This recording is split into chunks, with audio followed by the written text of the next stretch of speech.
So, hi everyone, I'm Anthony from BIMA. I'll be very, very brief. This is our first ever virtual Senior Tech Leaders Roundtable. This is a bit of a different setup than we normally do at BIMA, but we have been doing loads of different virtual roundtables and sessions. So, if you want more information on that, next week you visit the BIMA website, bima.co.uk. And finally, if you want to continue the conversation, we have our BIMA Slack channel where we're talking about all different COVID-19 events that we're doing and continue the conversations there. So if you've got more information on that, make sure you email me at anthony@bima.co.uk. I'll put my email in the chat. Without further ado, I would like to pass over to the co-chair of our BIMA Technology Council, Al Cole. Al, if you wanted to kick us off, that would be amazing. Great. Thank you very much, Anthony. That's fantastic. Thanks for coming, everybody. Welcome to this BIMA Senior Technology Leaders Virtual Roundtable. This is the second event of ours of the year and our first in lockdown. If you aren't aware, the Tech Council that we're part of, our mission is to assemble and invigorate the UK's current and future tech leaders. We set a vision for 2020 to forge a diverse and dynamic UK-wide tech community and provide a collaborative forum for sharing skills and lessons learned. Appropriate to these times, we crafted this event to help tech leaders get through this difficult period. We want to expose you to practical, usable technology insights you can take back to your team and action immediately. So it's a little past 3 o'clock. We're due to run till 4:30. We're going to have a plenary session now with everybody in the main room, and then we're going to break out into three breakout rooms. That's a format that worked in the flesh last time, and we're hopeful that it'll be as positive this time around. Don't worry, you don't need to do anything. Anthony Boyle, who introduces at the top there, has the Zoom power, and he will facilitate that. And in each of those three breakout rooms, there'll be a member of the Tech Council helping you share your stories, introduce yourselves, and encouraging discussion. So if you can save your questions for the speakers for those breakout areas, then you'll all get a chance to meet and spend some time with the speakers. So save your questions. Anthony will sort out the breakout rooms. We are recording this session. We're recording this main room only. So for the next 20 minutes or so, we'll be recording this content so that we can pull out insights from it and share it and help drive the tech community. In the breakout rooms, we're not recording. So it's a little bit more open. Feel free to ask tougher questions, share stories from the front line of tech. I'd also ask you to stay on mute, as Anthony said, and if you click on the speaker view at the top, then you'll get a much better view of those that are talking. So I'm Alastair Cole. My background is I spent the last 2 decades using technology to bring creative ideas to life. I recently left the agency world and founded the Uplift Partnership in 2020. Actually, we founded the company on the 30th of December, which was the day before China announced their first mass collection of flu victims. So not great timing, but we exist to empower sales and innovation teams through a unique mix of people, technology and data. And we've got 3 fantastic speakers and experts with us today. We have Erin Folletto Casali, a product experience director at Automatic, who's a speaker, leadership coach and advisor. We have Peter Barker here, the CTO at Rufus Lenders, the UK's largest independent agency. And we have Lindsay Herbert, author, IBM inventor, global chief innovation officer at IBM, and my co-chair on the Tech Council. So Lindsay wearing a couple of hats today. All 3 of you, thank you so much for making the time to be here today and to share your insights with the community. I wanted to start by giving you each the opportunity to introduce yourself and tell us a little bit about you and set a bit of context. So, Erin, would you like to start? Yes, absolutely. Hello, everyone. So I currently work as head of design for Jetpack, which is one of the products of Automatic. Usually when I say Automatic, people are like, I have no idea what you're talking about, because we actually are the company behind different products. You may have heard of WordPress. So we run WordPress.com. We also have other things like WooCommerce, and more recently, for example, the Tumblr acquisition, and a series of smaller apps like Simple Notes and so on. The company is very interesting because it was born more than 10 years ago, I think about 13, 14 now. And it was born from the experience of WordPress in the open source world. They started saying, so the founder, Matt Mullenweg, was like, what a minute, what if we bring the same principle that allows all these people from all over the world to work together to create a product from nothing, and we create a for-profit company that does the same. So Automatic was born, WordPress.com was born, and it grew from the 5 people that were at the beginning to 200 people when I joined, and currently we are 1,200 people. And we are probably one of the largest, if not the largest, fully distributed company in the world, even if Tumblr is a bit of an exception. Right now, we are still integrating them to become properly distributed. But yeah, this is a scenario. So I helped the company grow from 200 to 1,200. I specialize, of course, in design, but it's kind of broader into organization design and so on. So yeah, I'm sure we can talk in more detail later. Thank you. Great, thanks, Erin. That's a top intro. Peter, could you give us a few minutes on you? Yeah, hi everybody. I think we've probably all witnessed these sort of through the keyhole moments, seeing into everyone's houses and lives in a bit more depth than we've probably done previously at council meetings. Nice to see some familiar faces, I think, that I've met before. So welcome to my Zoom room. Spent a lot of time in here over the last 3 weeks. I've actually started a whole new business, which is just set dressing the room behind me in different ways to impress clients and so on. But as Alastair said, I'm Peter, I'm CTO at Rufus Leonard. I might have overstretched it when I said we're the largest independent agency, one of the larger independent agencies. And we've been doing a lot of heavy tech platform solutions since I joined in the 90s. But my background was actually initially in psychology and, as some of you may remember, human-computer interaction. But I met a chap in a pub once in the late 90s, and all I really had to say was Access, ODBC and ASP, and I had a job in the digitech world from thereafter. But obviously it was quite a small world back then, and I was kind of really lucky to get involved with a number of UK firsts. Internet banking for Lloyds on my first day of work, which was so cool. I printed it out and posted it to my dad because he didn't have a computer. And then selling cars online with Mercedes, the first UK manufacturer to do that.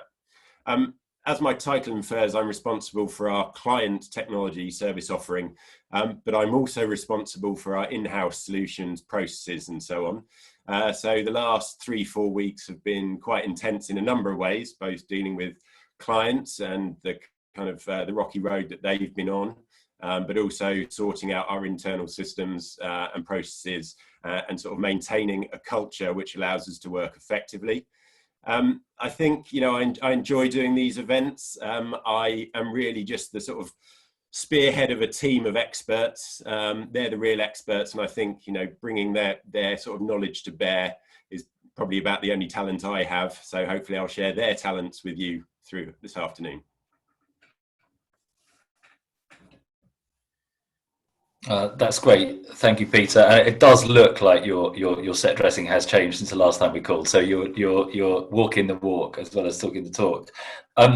My fellow co-chair, Lindsay Herbert. Thanks. So I'm a tech leader at IBM, and specifically for IBM Garage, which is basically lots of different developers who get deployed to do challenging innovation projects.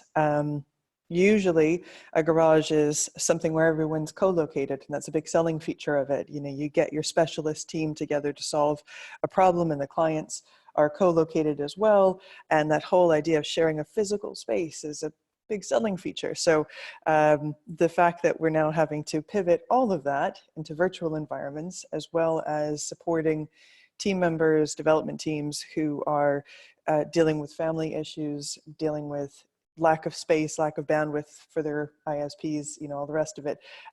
It's been a real fun time, but we're still, one of the kind of silver linings of it, I think, is how many of our clients are now actually more interested in innovation because of it, because of the kinds of challenges that that this crisis is bringing to their business. So hopefully I'll be able to share some of the tips that have been working for us and our developer teams. Thank you, that's great. I'd like to kick off by asking a question that we posed to our panel at the last event. I'm keen that we cover off a little bit of normalcy. We don't spend the entire time talking about a response to COVID, which we're going to spend the lion's share. But if we could just go around the speakers, I'm really interested to know what key challenges you faced last year, technology challenges you faced last year, and whether you overcame that challenge or whether you conceded to it. How was last year for you, and what were the challenges for this year outside of the virus, kind of business as normal challenges that you anticipated? Erin, could you start for us? Thank you. Yeah, absolutely. In 2019 was a very interesting year for me. Specifically because I switched to this new role for head of design for one of our products, which is Jetpack. And it was particularly a challenge, not just for the new role, which wasn't a huge deal, but because the product was trying to pivot, was trying to change and become more effective in working on its own, because for the past few years has always worked as a side benefit of working with WordPress.com, of extending your WordPress installation with our features and our tools. And in the last year, we decided that that was not enough. We were trying to make a product stand on its own independently and with a clear proposition. And so I was getting into this high challenge of having on one side a product that was trying to find a new space in the market, and on the other side, a team that was not prepared for all this kind of work. The team before was mostly maintenance, so mostly working to keep the product running. There were of course, some features, some improvements, but that was not what we were geared for. So it has been a huge challenge both organizationally, so how we restructured the team. This ended in December last year. So it was a pretty successful transformation. And this year the challenge is still open for the second part. We got good signals, but we are still putting out the product as we envision it to be by the end of the year. So hopefully at the end of the year, we are going to have a clear proposition on the market and a clear vision and a clear message for our clients. Okay, and how? So that's great. It's interesting that the two bits just kind of straddle the end of the year. And how has your planning for this year been affected by the lockdown? Because you're a remote company, right? I'm really interested to know how has it been affected the second half? Yeah, absolutely. I would say that we are already distributed. So for us, we have almost zero impact from that. A number I think it's helpful to put down there, and I think it helped a lot of people when I was having the discussion, is that we are fully distributed company, 1,200 people. Still in this scenario, we had about, I measured in a sample about a 25% decrease in team morale. And in the first month or so, we added, depending on the project, some project had 1 to 2 weeks on their estimated timeline. So we didn't have any structural change or any change in terms of our goals, because digital product fully distributed, so the impact on our product line is basically zero. If anything, we may even have a lift because more people need a website. So, but there is definitely an impact on morale and productivity. And I think we are a good example to make, because we can say that the impact is not remote work. Because if we have an impact from this, and we have been remote working for over 10 years, it's not really that, right? So I think it's a useful thing to put out there. Yeah, that's really interesting. And I know you write about working from home versus forced working from home, and we are definitely in the latter. So we'll come back to that, because morale and boosting morale is on the list. Peter, what was what were your 2019 challenges like, and how did you do against them? I think I'll kind of hopefully show a bit of the spectrum of challenge that I get involved with in my role, because I serve both clients and the internal business. We've had some fun challenges. Last year, I think we did more innovation with a lot more clients who are kind of at a key growth phase. So working with some hotel chains around integrating experience, both digital and physical, with property technology. That was super cool. But also working with one of our gym clients, who obviously are not in a great position right now, training computer vision models using a resident CCTV system to reduce fraud. In particular, they use a pod system to access, so it was pod and pin sharing, which was the issue. So we had a nice day on site creating as many fraud variables as we could think to be able to then train the model off. And that was just using existing hardware. We just run it in an edge container. So we're kind of proving that this could be done cost effectively, just doing local processing, going to the cloud where necessary. And after, when we rolled out to POC and to a 3-site pilot, we were doing an 80% success rate on detecting that fraud, which was a great result. But also we learned that you can't account for people, and who knew it was possible to actually fit 5 people into a single entry pod. So a few edge cases came out, but you know, we've been able to make quite some difference to them as a business, and now we're starting to apply that technology for when they start doing limited capacity opening, when some of the lockdown starts to be relieved. So it's, you know, having proved the models that we can train effectively using their systems, using the edge containers, has actually given us a use case immediately to help us get out of this situation. So that was exciting. Less exciting, but probably equally important, was how to get my fellow board members, who are mainly creatives, to understand our risk profile for information security, and how a really important thing for them to understand to get our ISO 27001 accreditation, which is very hard work, because they all either think everything should be locked down until they realise it impacts their job, and they go, "What do you mean I can't stick everything up on the wall and leave it there for 6 days?" So we've been working out how to do that effectively, so we don't constrain creativity, but we ensure we can kind of meet our compliance and other requirements in that respect. And you talked about putting some services in the cloud then, and obviously now we're in a situation where the gym example, people aren't going to be meeting to do that. Have you, you know, there'll be a lot of people on the call from agency side. Have you ramped up moving services to the cloud as a result of what's happened, or were you already fully in the cloud? How is the kind of, you know, on-site hosting versus cloud services? How has that changed for you?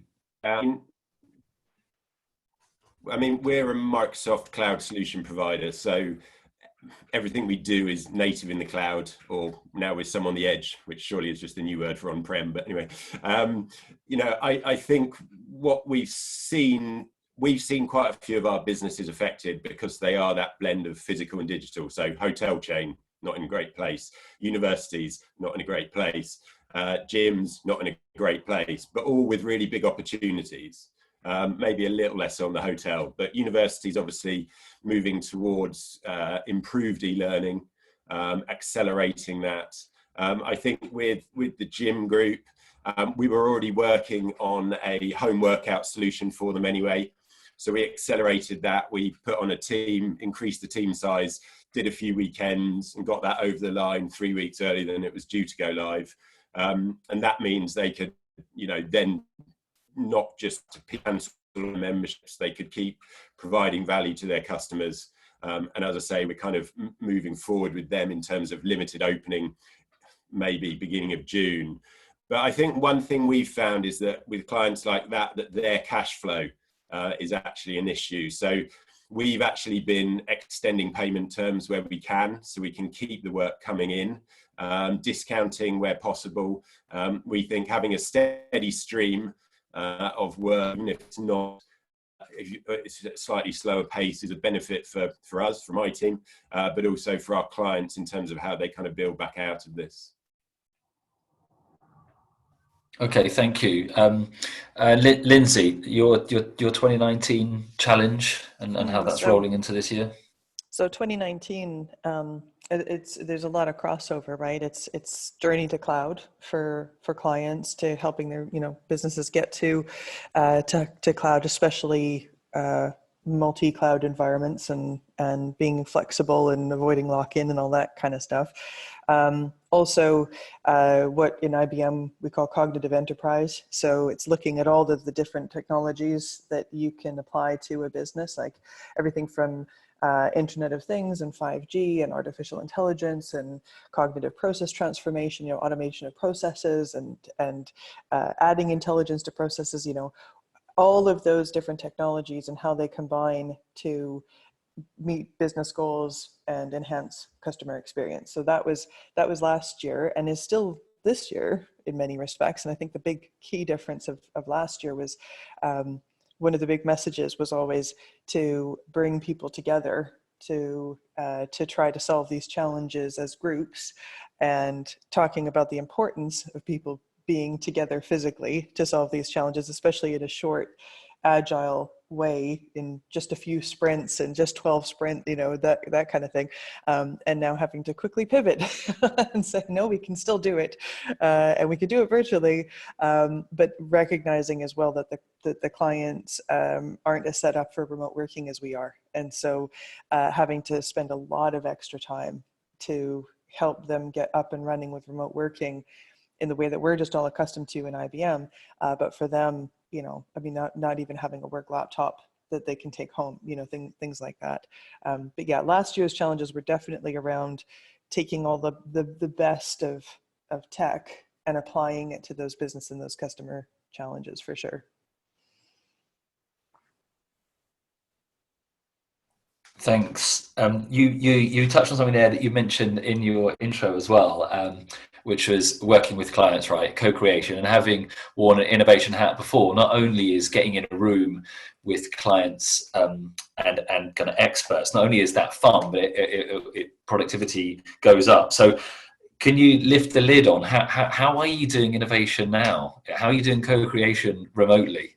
So using being really ruthless with using the right tools has helped a lot. And so maintaining especially good hygiene on Jira, on Confluence, having people really assigned to maintain and having a really good understanding between both sides, but also using other things like Mural, trying out all the different features that come with the video conferencing software that we use. We use WebEx in IBM.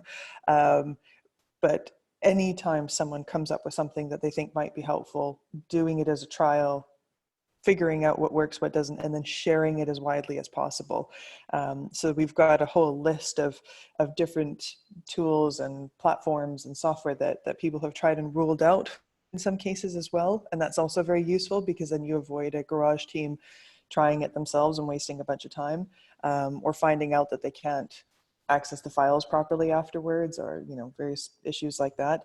But I think that's part of it. And I think the other thing is having really good cadence around face-to-face meetings virtually, having really clear agenda set for them, making sure that the right people are on the call and no more than the right people, because as soon as you get too many people who don't have something to do on a video call, the energy of the video call dies for everyone, and suddenly everyone's turning off their cameras. So yeah, I think those are, off the top of my head, those are definitely the top tips that have made the biggest difference to keep the co-creation going.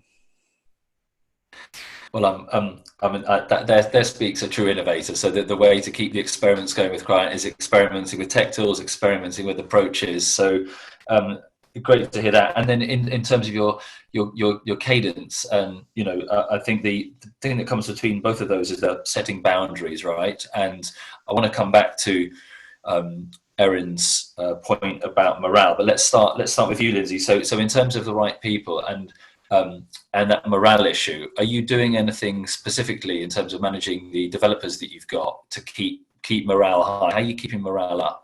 Yeah, definitely. So we do a lot of virtual coffee breaks, virtual happy hour. We're also, just people in the leadership team like myself, we're being really aware of what hours people are working and intervening when we can see that an email is getting sent at 1 o'clock in the morning, and part of the problem too is that everyone is in help mode. They want to be helpful. And so I talked to a young developer the other day, actually, and she was saying that she's having to do a lot of help to her parents who are older. She's having to help her brother who's trying to do homeschooling. She's trying to help her clients and people in her dev teams. And what that means is that she has no time left for development. So she's doing it at 1 o'clock in the morning. And that's just not, it's going to break her. So I think that's one of the key things as leaders that we're responsible for, is the mental health, the physical health, and telling people when it's okay to put something off, or actually even just going to the client and having to stop the client from going directly to the developers. That's something else that we've had to do a bit of intercepting on, because our clients, it's exactly the same as Peter, what you were saying.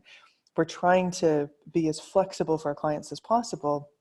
And in one project, for example, they had to they had to cancel other projects. So the clients had developers with nothing to do. So they put them onto our project. And so all the extra time to get those developers up to speed on what our devs were doing. Plus, we started to see requirements sneaking in from the project that got canceled. And so, having to do immediate run interference on that and still be helpful to the clients and still try to help them through this difficult time. That client in particular is a clothing retailer or clothing manufacturer and retailer who's had to cancel their whole spring collection because they know they're not going to be able to sell any of it. So, their business is upside down on its head. But we, first and foremost, we have to take care of our people. That's the attitude that we're taking. Yeah, that's no surprise and great to hear. And having been a developer and being a manager of developers, I always think they are, they tend to be yes people. They're people who want to solve problems. You ask them a question, whether you're a client or an account manager, and they want to answer.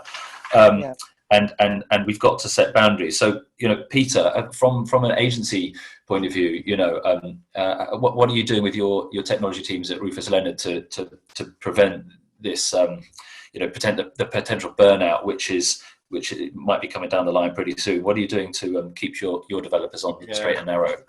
I mean, I don't think it's just limited. We don't have one rule for techs and one for others. This is a company-wide thing, and I think a lot of it is about very regular open communications.